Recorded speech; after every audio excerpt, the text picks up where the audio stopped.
stranded in space on a ship crashing into the atmosphere of an unknown planet, Emile Spencer knew that the only way to survive would be by his own wits and guile.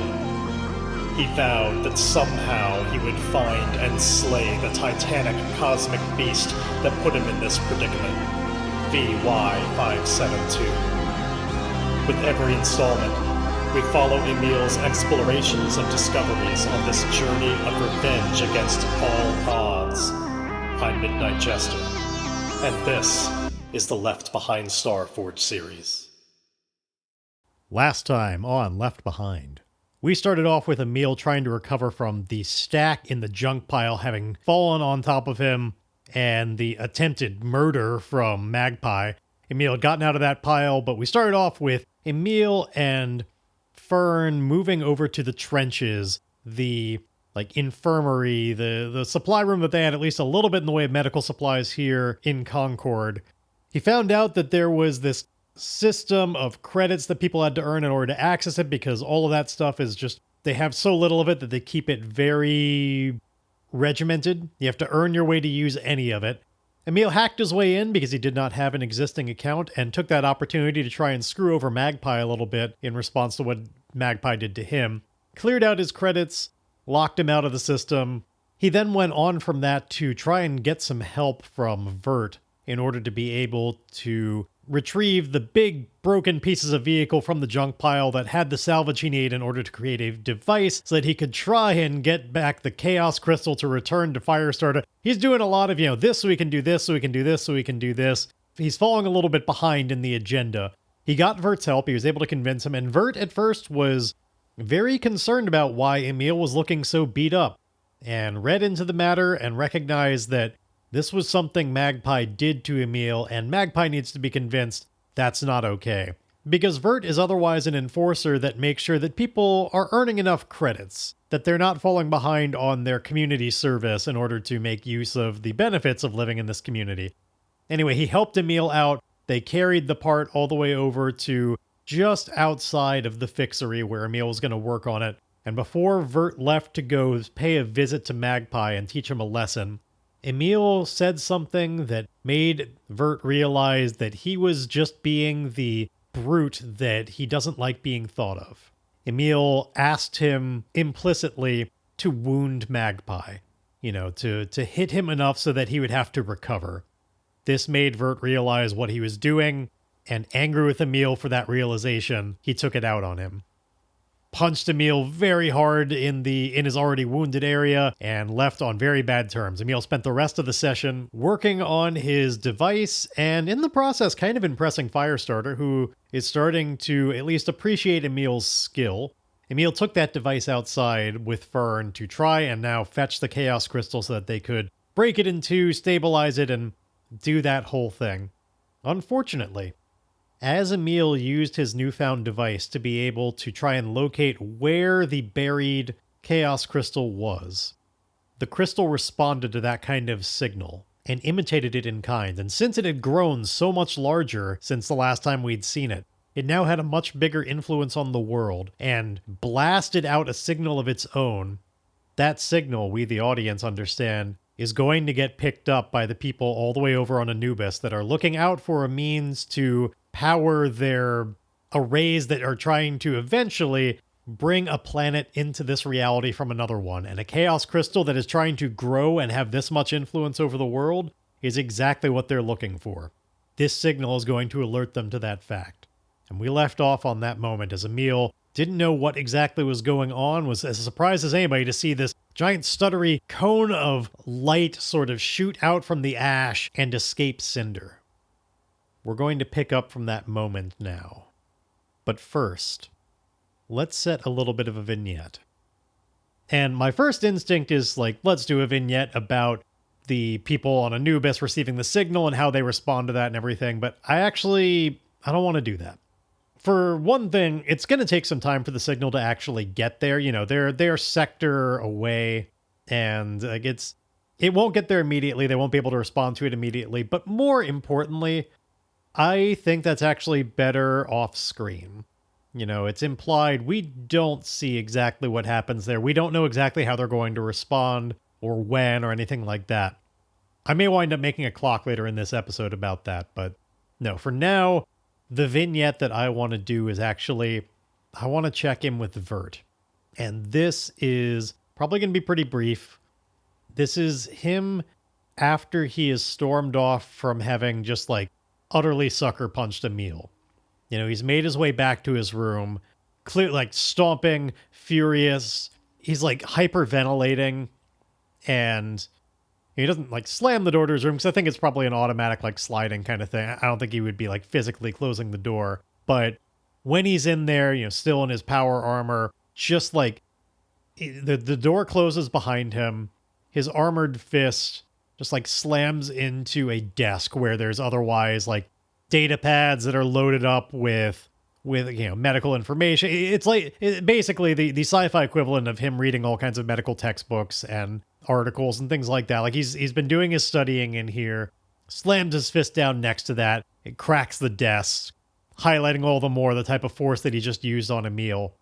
And the vignette is pretty simple. I think that, you know, we kind of move up from his fist, up his body. We're seeing him like from behind right now. Goes all the way up to his head sticking up above the top of the power armor. There's no helmet on or anything. And when we're at that view with his head and shoulders, we see his shoulders start to hitch a little bit. And a little bit more. It gets more pronounced. And then we can just barely audibly hear that in this room where nobody can look at him, he's crying. A little bit, but he's letting it out. Maybe we come around to the front and see that there are some tears welled up in his eyes.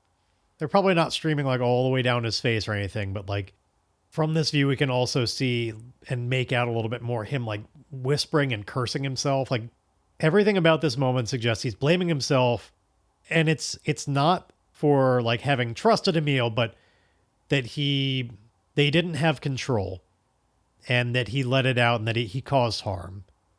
That he let his emotions get away from him. He's cursing. He's like maybe even like hitting himself in the side of the head, doing that just a little bit, but like he can't believe that he did that.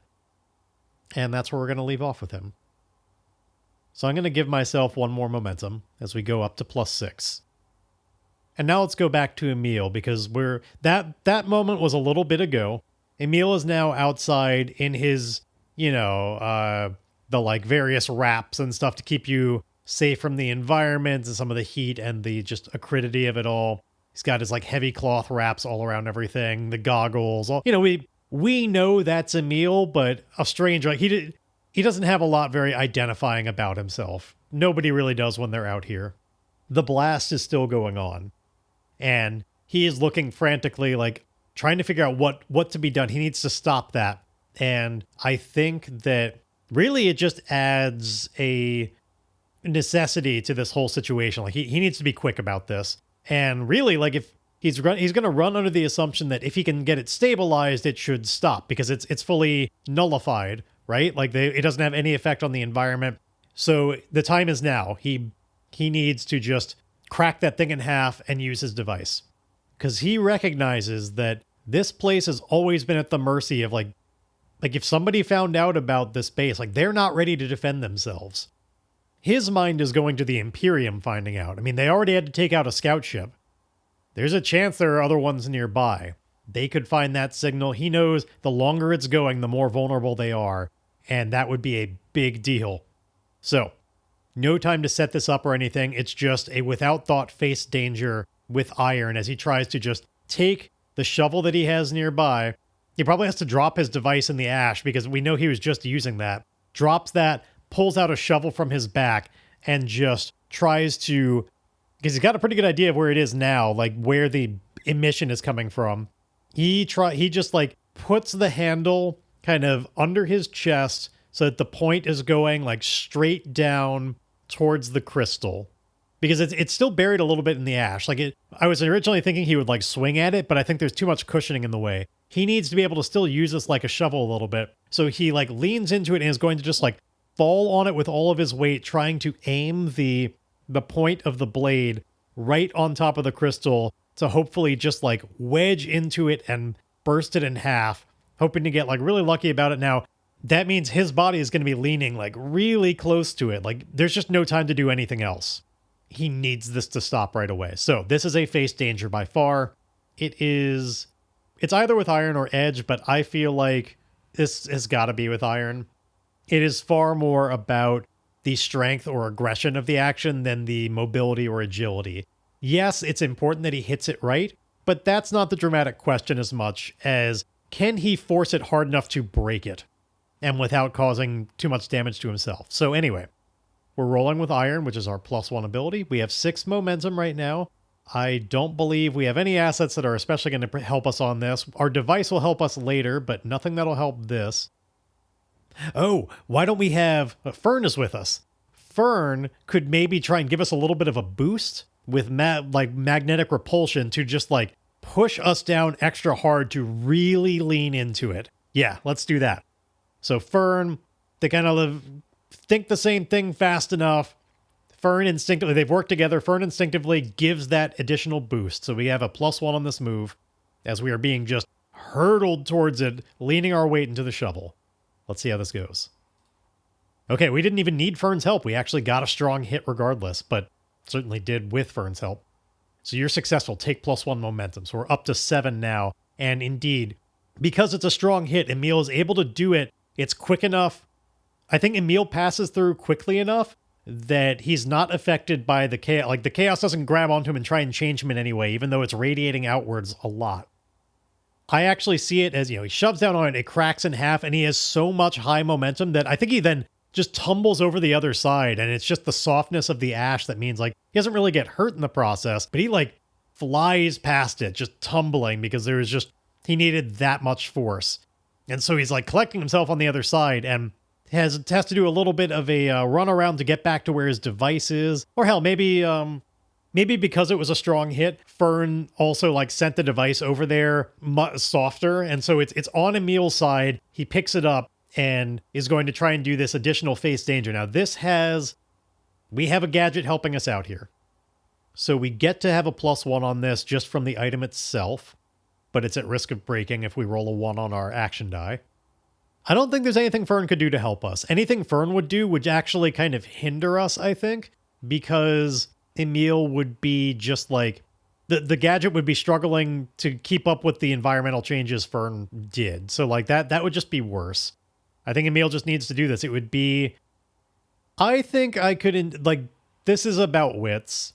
It's all about getting the science right, and like maybe there are some components Emile still has to do manually. I think using the device is more important than specifically like the agility of it or anything like that. So I think I'm pretty good here with wits with a +1.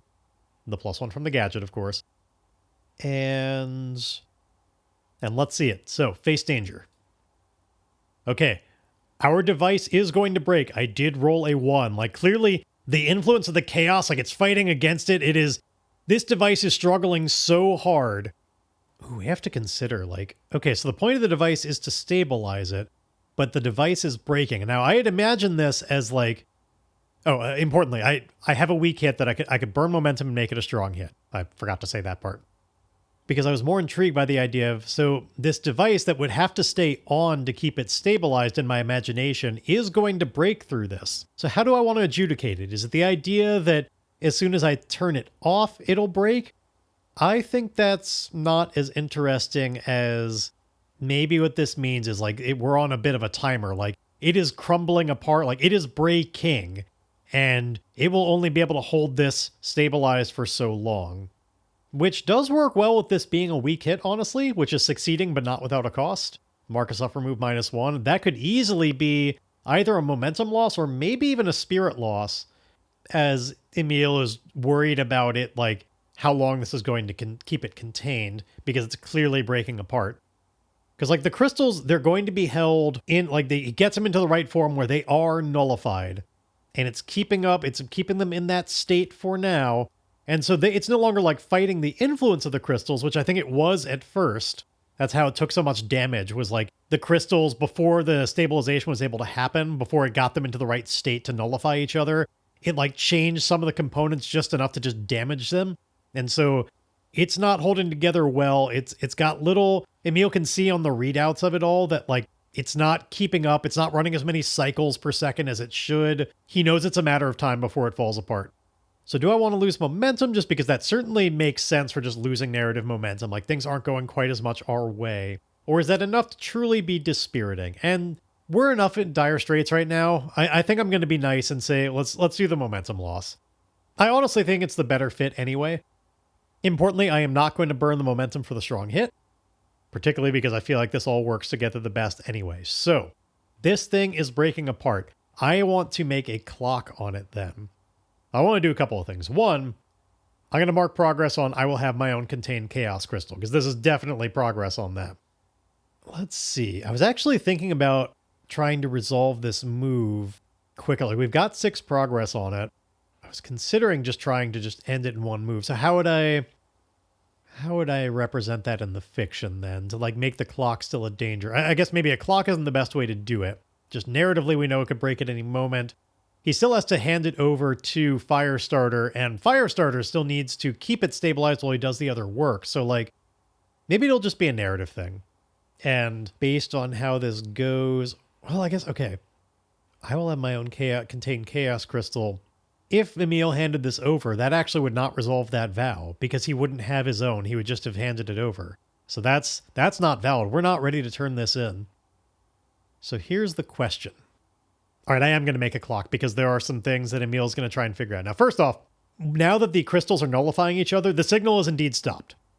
He's able to pull that off. However, I'm going to put a 4 clock up, and just any time that I get a miss on any kind of move, I'm not going to officially make this a scene challenge. This will just be basically, if I need to pay the price on something, ticking this clock could be a price. It's just a classic clock kind of thing. It's just a simple 4 clock.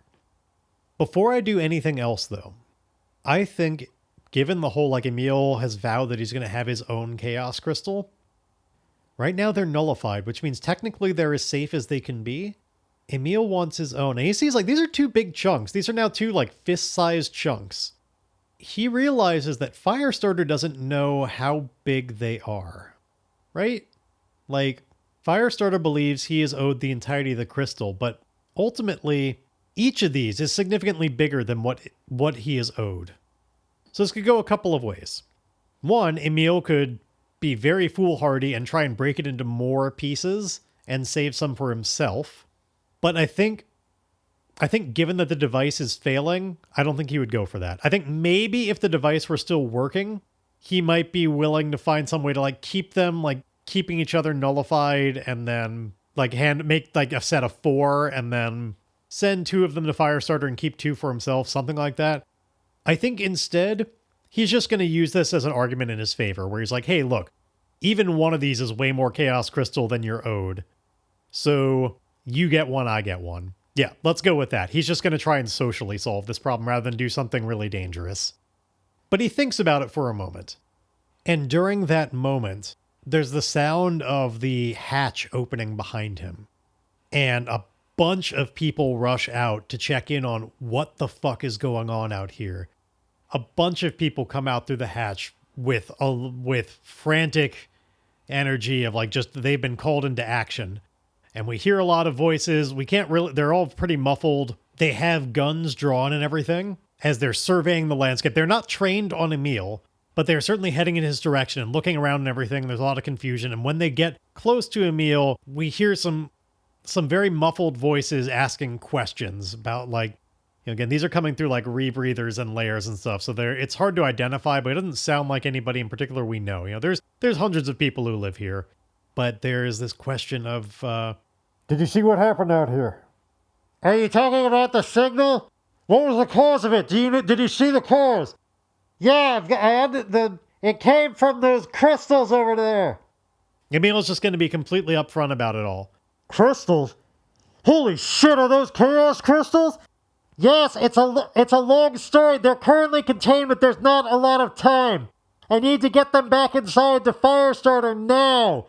Roger that. When you're done, report to the comms room. We need to get everything you know about that signal so we can find out how far it might have gone. All right, I'll meet you there. And they part ways. They rush back in. Emile has to move in a little bit more carefully because he doesn't want to accidentally break the device any faster. I think he calls ahead to them though, saying like, "In case this fails, clear the path to the fixery." And I'm actually just going to roll an Oracle to see, like, they were already far by the time he said that. I'm not going to make him roll a compel move because they would do it if they heard, but I'm going to find out whether or not they heard. I think it is... I'll just leave it at 50-50. So did they hear Emile enough to understand what he asked for? No. And I rolled a 92 on that, so even on almost certain it would have been no. This was not meant to be. Emile has not been heard, and he is trying to move carefully with these contained crystals. And it's not like he's going to be an out of control, the brakes have been cut car and everybody's in the street like moving panes of glass or pushing their fruit carts or anything, but there may be people around at times. A little bit of a hustle. And for the sake of some kind of narrative stakes, I'm not even going to roll an oracle on that. We'll just say that, yes, there definitely are at times. And, these are nullified right now, so it's not inherently dangerous as long as it sticks together. However, since we're on a clock here, ordinarily it would be easy to just go from here to Firestarter. There'd be no check involved. But because he's trying to move so carefully, because it's important to not break this thing sooner, this is going to have to be a face danger roll. And this is absolutely with speed, mobility, or agility. More lack of speed, like it's with care, but agility. This is with edge. I don't think he's done anything to prepare for this, so I'm just going to roll it face danger with edge, and we get... Okay, it's a weak hit.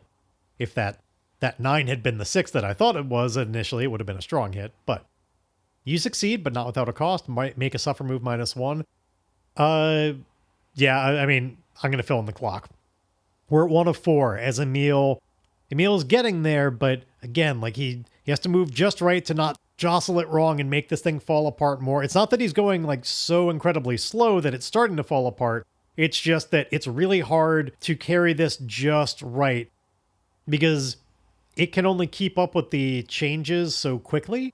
And so if he like missteps and like somehow shifts it too much at a time, the field that keeps the one fragment in the right state to nullify the other can only keep up so well. Like it can't accommodate it as well. So like it's like throwing more and more faults as it goes on, and it's having to make more and more assumptions because some of the things that it does are based on things that's done in the past. So the more that it is screwed up, the more it's kind of like if you follow the decimal point like way after it until like the like 0.00000th place or something, all of those things that are usually rounding errors are starting to add up over time, over many thousands of cycles of compensating and predicting based on what it's had to do in the past. And so the errors they're adding up and making it more and more likely to eventually fail, because even walking is just the up and down moving around of it's just adding to it. But that does mean that Emile has reached the fixery. And he's like, I think he just tells Fern to like try like pound up on the door. Like he doesn't want to move enough to like take a hand off the device and like try and knock on the door or anything like that. He has Fern do it. And, it's kind of a muted sort of sound, not less than just if you took your knuckles and rapped on a door. But eventually Firestarter does see what's happening. And Emile is still all dressed up for the outside because he's not been able to strip or anything like that.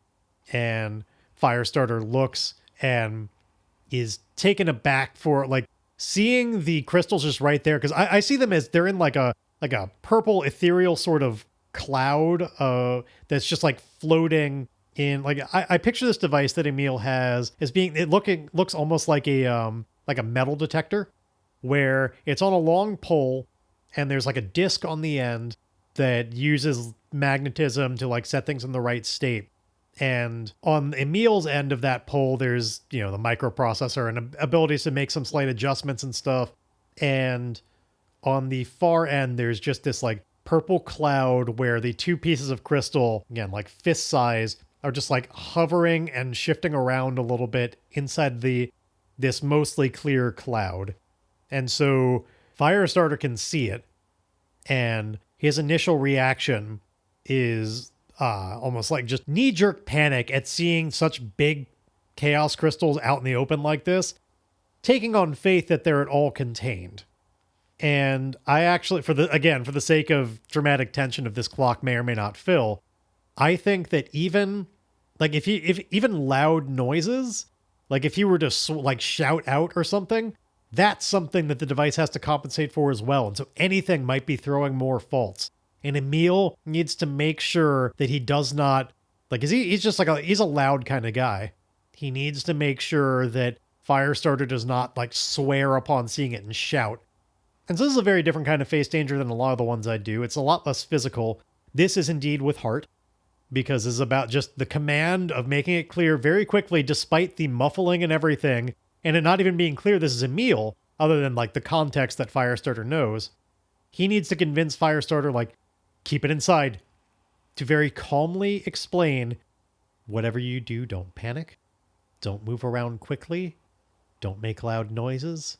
This is very sensitive and already struggling to keep up. Keep your cool and we'll be fine. So let's see. We're rolling with heart. And I get a miss. Now I could burn momentum and turn it into a weak hit, but I mean, man, I'm not going to do that. I want this clock to be teetering on the edge. You fail, or momentary success is undermined by a dire turn of events. Pay the price. So for one thing, because I fail, like, I'm going to fill in the clock segment again. That's how we pay the price, because absolutely Firestarter is going to, like, his reptile brain is going to take over. He's terrified of this thing now that he's seeing it in front of him. And, like, he's never seen a chaos crystal this big. So he shouts, which is making the screen is turning red as it's trying. It's clearly falling behind. It's missing packets and stuff. And Emile's like, no, stop. You have to stop. And he is trying to indeed lock Emile out. He's trying to close the shutter again because he does not want a chaos crystal of this size in there. And so this time, I think there's not enough time to compel him. We can't just talk him out of this. He's not listening to reason right now. Ooh, he's in a hover chair. I bet he couldn't we talked about this being like a garage ceiling or a garage door that would, like, be vertical and pull down like shutters. I bet if we disabled his hover chair, say with EMP, which I do have charged up, he couldn't reach it. And that would be the type of reflexive thing that, like, it would be fast enough. The problem is that EMP is very likely to be exactly the type of thing that would, turn this gadget off entirely. And that's no good. So let's maybe think again on that. I guess, could Emile be directed? Like, if he held his hand out, could he pulse it out from his hand in just the one direction? Maybe this is the moment where we see that he can. Like, he's getting more practiced with it. He's usually bursted out from it in all directions, but he's getting more and more practice. I think I want to see Emile thinks he can channel it out. And in that same sort of reflexive idea, like, he doesn't have a lot of time to think. He just on instinct tries to blast it out from his hand to just cancel out what's ahead of him and make the chair fall down to stop Firestarter. I'm going to do it. I will get to add a +2 to this next move by going from EMP2 to EMP1. This is going to be a face danger move with edge. It's definitely about trying to be fast enough to stop him before we're locked out. Can I beat him before he can pull down the shade and lock us out of here? Can I be fast enough to shut down his chair? Feels like a dick move, but it's kind of necessary. So this is an edge move with +2. Okay, we needed that EMP. We just barely got a strong hit, but we did. You're successful. Take +1 momentum. So we're up to 7. Emile, indeed, he braves taking his hand off the device just long enough to hold it out as far away from the crystal as possible. Like, with one hand, he's, like, moving the crystals away from where he's pointing. With the other hand, he blasts out, he closes his eyes, blasts this EMP directly at the chair. The chair goes down with a thunk, which Emile is also trying to hold the crystals away from that so that it's not too loud of a noise. And it stops Firestarter from being able to shut the door on him. Now that he can't reach, I think there is that moment. Like, he has enough time to just, like, talk sense into Firestarter and, like, snap him out of this. So this is going to be a compel roll. Because Emile is going to just kind of lay into him with the raw truth of this all. And this is going to wind up being an Iron Compel move. Like, I can already tell by the way I'm thinking about how he's going to say it. So he, like, gets a good hold on this device again and says as sternly, like, as calmly, but, like, forcefully as he can, "Now look, we are in this mess right now because you demanded it. Keep your shit together. Shut the fuck up. We're going to get this stabilized. The more you put in the way right now, the less safe we and everybody else here all are. Now I'm going to walk inside your workshop right now, and I'm going to get to work on making this stable. And when that happens, you're going to get one of these chaos crystals if you still want it, and I'm going to get one. They'll both be contained, and then we're going to learn to work together. But if you interfere with any of this, if you flip out, if you decide to start screaming, I'm not going to have time to keep us safe. So shut up and let me work." So glad we have a lot of momentum right now because, yeah, this is an iron move and I don't have anything helping me other than, the situation. So let's see what we can do. Okay, I can't improve this with momentum, but it is still a weak hit. So they'll do what you want or agree to your conditions, but their agreement comes with a demand or complication. Envision their counteroffer and take +1 momentum. Now, the easiest counteroffer could indeed be the like, hey, no, you don't get to have your own chaos crystal. It's too dangerous, anything like that. I'm not interested in that counteroffer, though. I don't want to. That's kind of treading back on old territory. I want to move this forward as far as like what the. Okay, no, I've got a different one that's more interesting to me because it moves the relationship along a little bit more. The counteroffer is, as Firestarter has this opportunity to like start thinking again, he calmly says back, all right, but if we make it out of this, if we actually get that contained," his eyes like look at Emile's device, "you're going to teach me how to make one of those." And Emile just simply says, "You have a deal," and then steps inside. So our momentum is up to 8 now. Before I'm going to fulfill this vow, we have a very important thing to figure out first. Like, we need to actually get this contained. Now we have the materials in here that Emile already brought to begin with. Emile does not have a lot of time, but he needs to make a device right now. He needs to actually fix it. There's no time to let Firestarter do this on his own, especially because his chair can't even work right now. It's going to take a little while to fix that up. But we need to just craft a containment system. 2 of them, really. It needs to be able to house each. So basically the idea, it's 2 almost like Pokeballs that like he can close on top of the Chaos Crystal simultaneously. And they're lined on the inside with the right kind of nullification material that the crystal can't reach out through. It's the same type of stuff that is inside of the... It's going to be a simpler version of what's used in the cafeteria. In the cafeteria, it's choosing to harness that energy. Emile doesn't want to worry about that for now. He just needs a more permanent containment solution. So it's going to be a little bit easier to make because it does not have to safely use the energy. It just has to be basically the equivalent of a lead box for it. Make it something that it can't influence the outside of. And we have the right material for it. So he needs to just make 2 of these. It's a simple craft move. Our gearhead is going to give us a +1 on this, and we'll take +1 momentum on a hit. I don't see any advantages I'm going to be able to secure. I mean, I could try and make preparations to like set up the workspace better or something like that. Oh, because we do indeed, like, this place is falling apart as we recall. There's like shit dripping all over the place. I don't think there's time to do the things Emile would need to do to get this safe.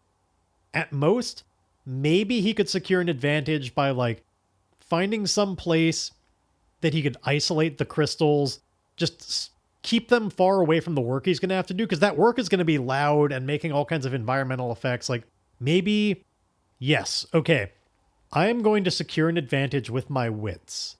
And the advantage is Emile is going to look for a good, sizable, just thick metal crate that he could just lay the device with the chaos crystals inside and seal up for the time being to just keep them out of the influence of the rest of the workshop while he's working. He needs to find that sort of thing. If he could have that to keep it all separate, it could really help. So we're going to roll our wits. Nothing is going to help this one, but we get... Okay, a weak hit, and the top die was a 10. I can't get rid of it. So, but we don't have to pay the price on this, because this is either take 2 momentum or add 1 on our next move.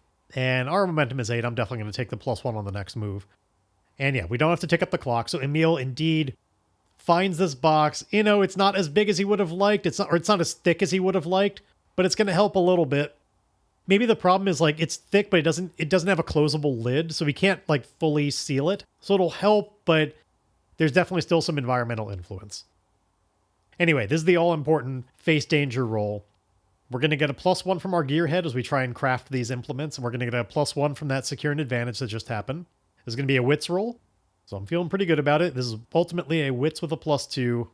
Let's try and make these containment devices just out of the materials that are already here in the workshop. Oh, even with all that, it was still only a weak hit. I got a 9 total, but one of the action dice was a 9. If I had gotten one more +1 somehow, it would have been the difference, but... So we succeed, but not without a cost. Make a suffer move. Oh, I mean, this is perfect. The suffer, I'm going to fill in 3/4 of this clock. Now, we still need to actually get the crystals in there successfully. The device might fail just at the wrong time. So... the faults of like all that effort, all the machinery in there is making loud noises and stuff. The fault's been adding up. It's like there's like a percentage rate as we get back to the crate that's showing like error percentage, and we're now seeing that it's relying like it started off working like 99.999% on just environmental readings, and the error percentage is stacked up to the point where now 40% of what it's doing is based on guesswork from previous computations and filling in blanks where it wasn't able to get readings. And only the remaining 60% is based on what it's actually reading, which is just, it's not enough. That's way too much room for error. It is just clearly the cloud where it's keeping them. Like it is, like, we can see these like the tiniest of moments where life is trying to happen in these crystals. You see these little like sparks that happen on the surface of them, and they're just for like milliseconds. So like they go away really quickly. It becomes nullified again, but there are these moments where they're not actually nullifying each other, and they're getting more and more frequent. And maybe eventually they're going to be long enough that they'll be able to actually fully break containment. So the time is now. So what Emile is going to do in this actual nullification field where they're still being influenced, he is going to take both of these devices and try and clap them down into like containing the crystals at the exact same time, still inside the nullification field. So if the devices he made like didn't work, if they weren't actually completely sealed, the device still might keep them nullifying each other. And so then when I try and roll against the move, the question is going to be when I take them out of that field, when the device finally shuts off and breaks for real, does it keep up? So anyhow, one more face danger. This is with edge. And I'm not going to prepare for this at all. I don't think there's narratively anything makes sense for that. We're just going to roll edge. We got 8 momentum, and we get... So it's a timing thing. We don't want to touch them. Oh, hell yeah. Strong hit. We're all good. 1 momentum. Oh, you know what? I think I forgot to give myself the momentum I get from Gearhead. So I'm actually all the way up to 10 momentum now. Indeed, auditing what I did, I never gave myself that momentum. So we're fully up on momentum. He's got the 2 crystals now sealed inside their individual containment units. This definitely took some time. You know, it was just 1 roll, but like that was probably hours of shaping as the device was getting more and more out of alignment with what it should be. During that time, Firestarter's chair was probably back. Like you got it back in working order. It's got like a manual mode, I expect, where it doesn't have to hover, and so he can still move it around and use some of the other parts of the workshop to like get his chair operational again. That's happened by now. This happened over the course of hours. Since I'm going to give myself the milestone, we're at 8 out of 10 progress. Emile is going to remove these. It is now going to actively shut down the device, knowing it's never going to turn on again. This thing is borked. He shuts it off as we try and resolve this vow to see, did this all work? When they're moved to get away from each other, is everything still nullified? Okay. Strong hit. I rolled a 4 and a 6. Your vow is fulfilled. So, we're going to get 2 ticks on our Quests Legacies track, which does not give us anything. That fills half a box. We were not midway through a box. At this point, I don't need to worry about the nullification ends clock, because clearly this means that yes, it all actually worked. This is not a permanent solution. These crystals are not in a place where they could actually be used for, like, the cafeteria or anything. Like, Firestarter is still going to have to fix that on his own. He's going to have to modify this device, but that's his project, not ours. What we're going to do with this Chaos Crystal? Well, we have our own now. I don't know. I don't know what Emile's going to do with that, but it's a hell of a power to be holding on to. It's got a lot of potential, and it's his. He convinced Firestarter that they each have plenty. There's a huge sigh of relief, but then Emile recognizes that he's got other matters to attend to. The big pressing issue is that now this is taken care of, he needs to get to the comms room and check in with everybody about what's the deal with that signal. Before I leave, I actually want to try and make a connection with Firestarter. Because clearly we're going to be working together a lot. We're going to be interacting a lot. And I think this would be worthy of one. So I'm going to roll hard. As we got through this successfully, as Emile just try and says, like, look, I am sorry that I talked to you that way. Believe me, I wouldn't have if I didn't have to, but look, I know you don't like me. Okay, that's fine. But clearly we're going to be seeing each other a lot. We have an agreement. Yes, you're going to be here when I'm here, but I'm going to be here. I've got a lot of work to do. And I think it's important that we don't have to like each other, but we have to respect each other. And Emile's like looking around the laboratory at this place in just shambles. Like, this place is a mess. It's not well organized. There's shit leaking all over the place. Like, this is not how he would set it up at all. There's no real method to the madness. Or at the very least, not from Emile's eyes. To Firestarter, it might all make sense. But he thinks this place is a shithole. And so he was about to say, I respect you. But he doesn't want to start this on a lie. So he says, I believe when I have the opportunity to see you do your work, when you take that crystal and you finish the project, I believe that I will be able to see that you are also a very skilled worker and that you are deserving of respect. Will you be able to do me the same kindness as I work in here, to not interfere with each other, to just let each other have our own space? Can we do that? And so I'm going to roll heart. This is the moment where we try and just make a connection and be like, hey, we can have a working relationship. But that's still a relationship. All right, I've got 10 momentum, so I'm feeling pretty good about this. Granted, I don't know if I want to burn it on this. And I don't have to, because it is a strong hit with a match. Hell yeah. Double 3 match. You create a connection. Give them the roll and rank. Whenever your connection aids you on a move closely associated with their roll, add +1 and take +1 momentum on a hit. Okay, so this is Firestarter. I think it is fair to say that Firestarter is probably a dangerous, but not formidable. He certainly got his weapons and stuff, but if his Cypher is a prominent enough person to have been formidable, I don't think Firestarter's earned that. He's not a key enough player. Magpie, honestly, might have been formidable just because I see him as, that kind of political opportunist, but Firestarter's not. He works here.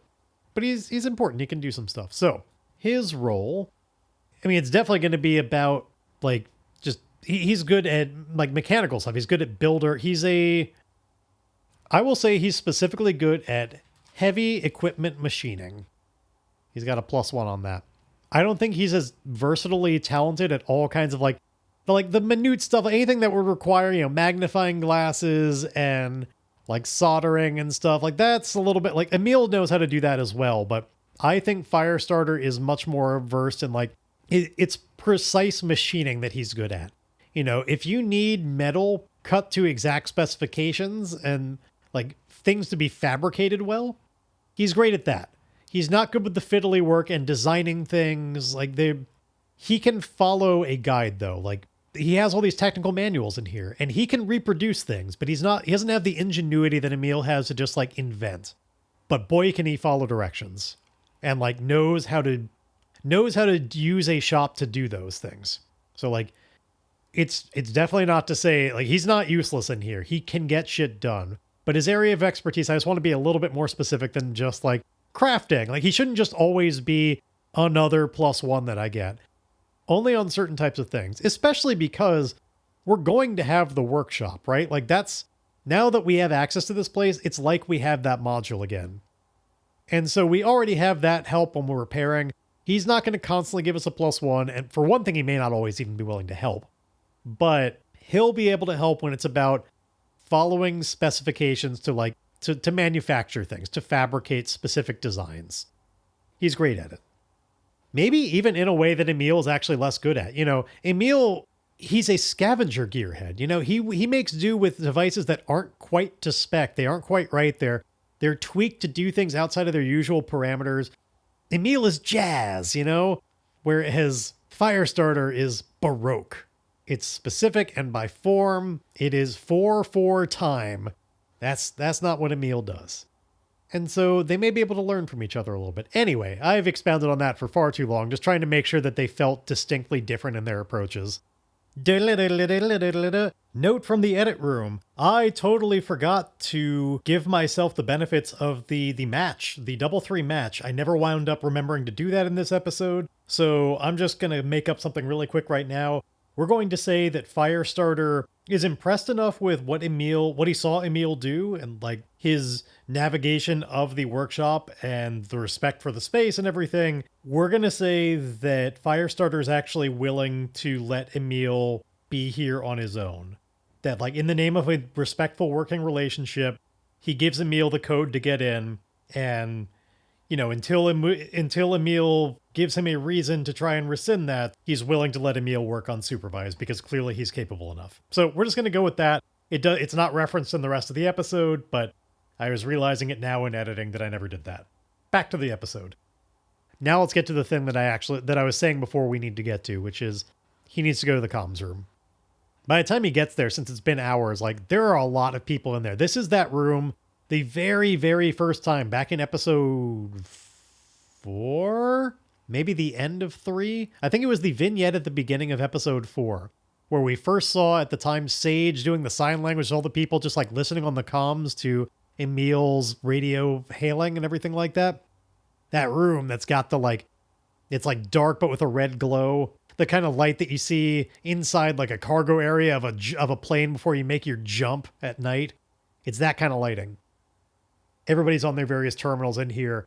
It's more activity than we've seen in this room in a while.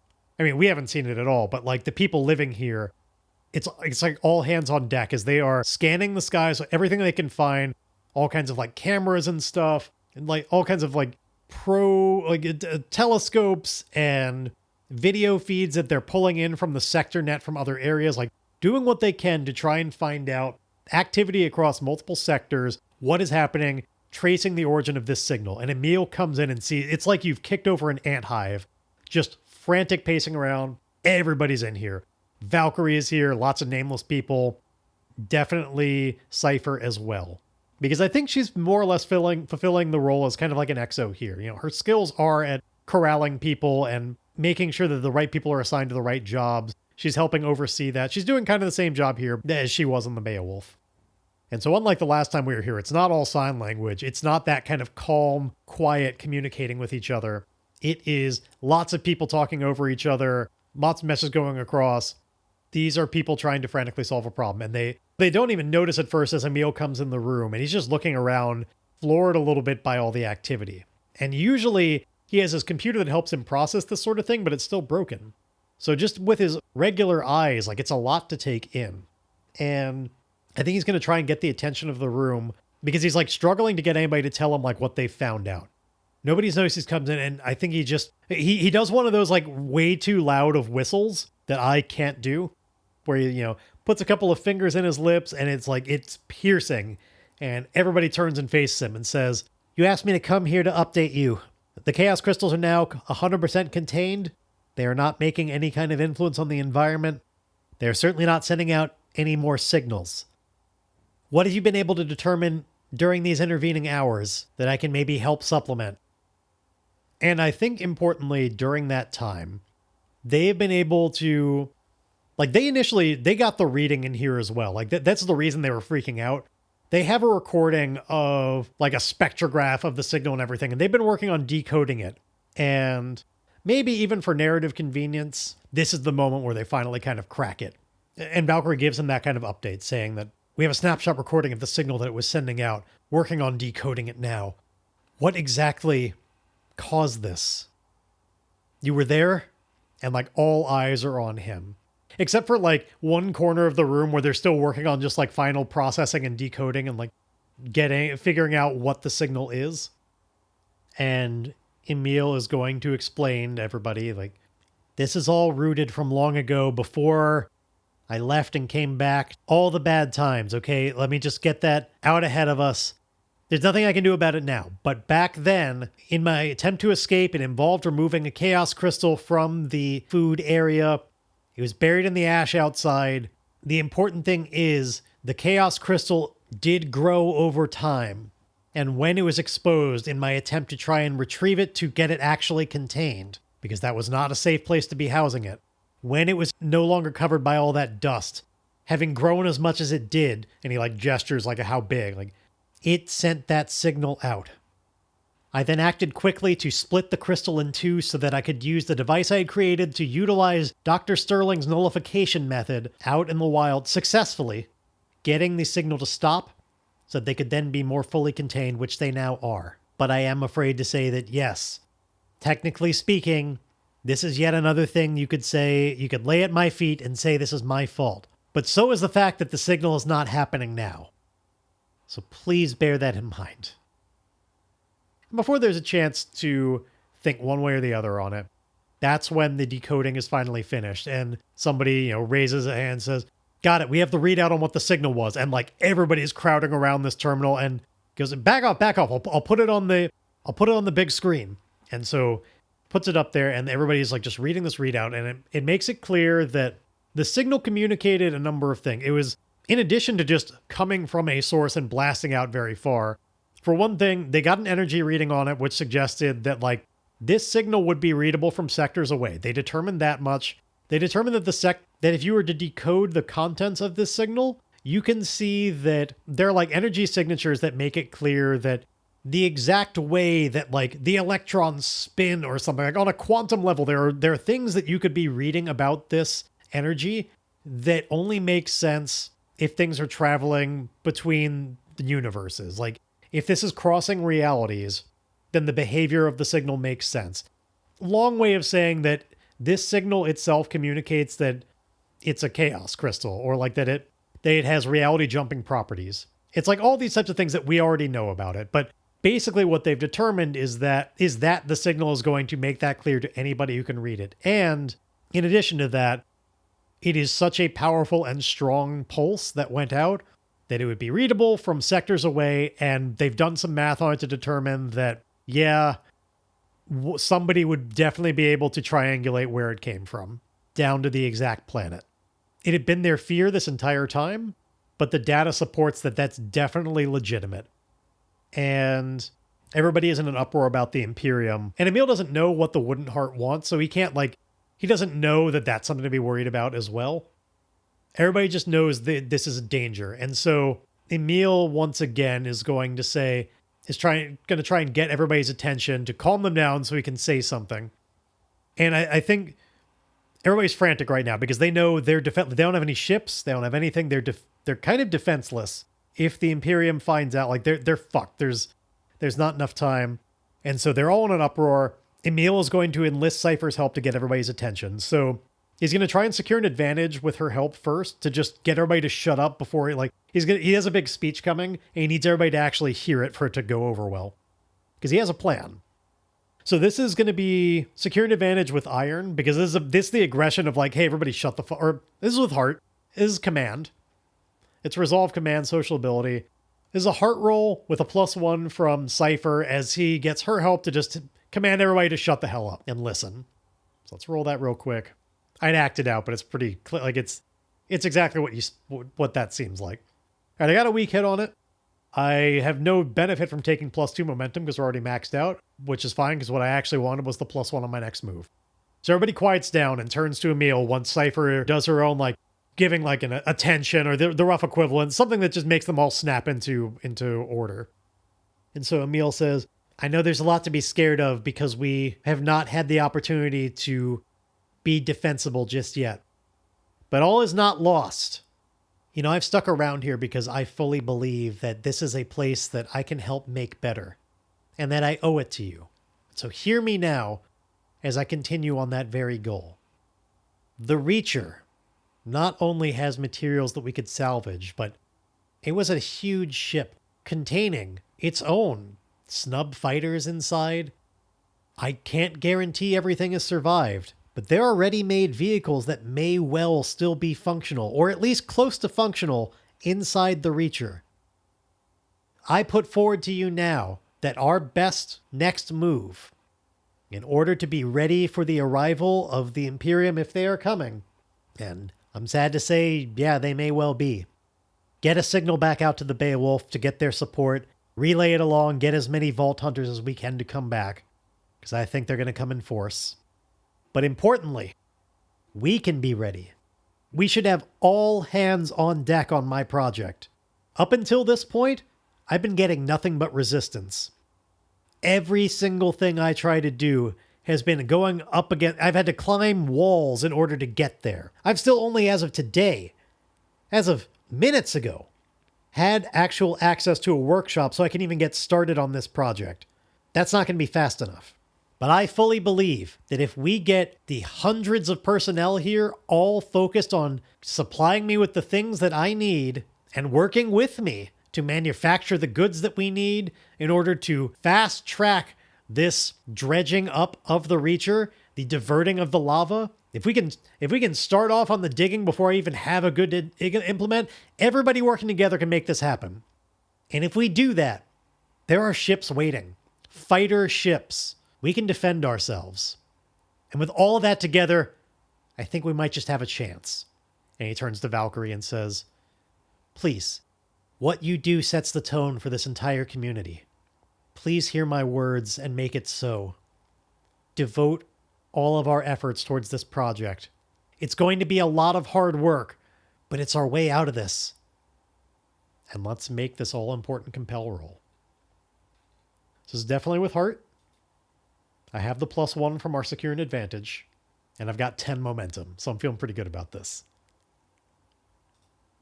I didn't need any of that shit. The challenge dice were a 2 and a 3. I just got a 9 on that. My action die was a full-on 6. This is a strong hit. They'll do what you want or agree to your conditions. Take +1 momentum, which I can't. Valkyrie absolutely agrees that there's just no argument against it. That is the play. If what Emile says is true and that there are fighters hidden inside the Reacher that could be salvaged and made into working order, that's the fastest thing to do. Immediately, she adds support to this whole idea, saying, you heard him.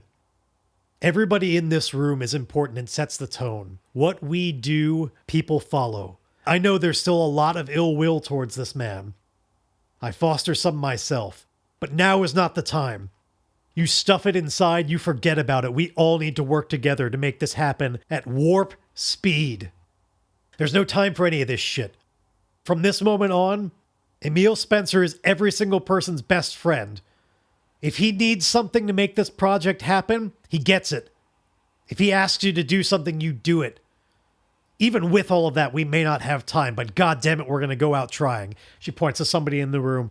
Get that signal out to the Beowulf right now. Call them back. Tell Tycoon to corral the others and bring them back. The good news, everybody, we don't need to worry about them finding out where we are anymore. We can be loud about all this, because they know. Call them all in. We're in for a conflict. Now let's get rolling on this all. And there's a lot of just, enthusiasm of just like, fuck yeah, we got a task to do. Now, I am going to do a couple of things. First off, I owe myself a little bit of progress.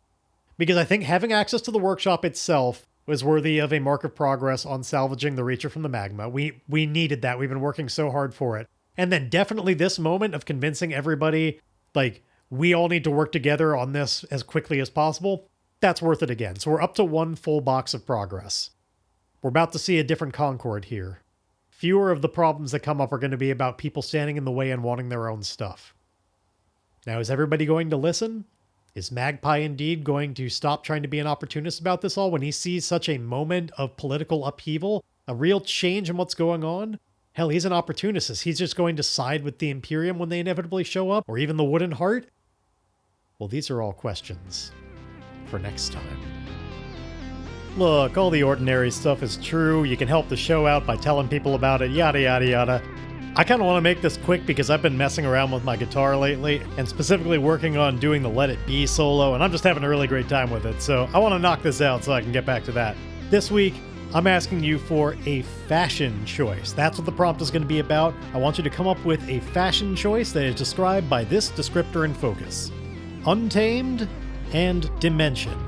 You know the drill. Send your ideas to starforgepod@gmail.com. I'd love to hear them, put them into the show, all that stuff. Anyway, back to guitar for me, and in quite a different sense, play me out, music.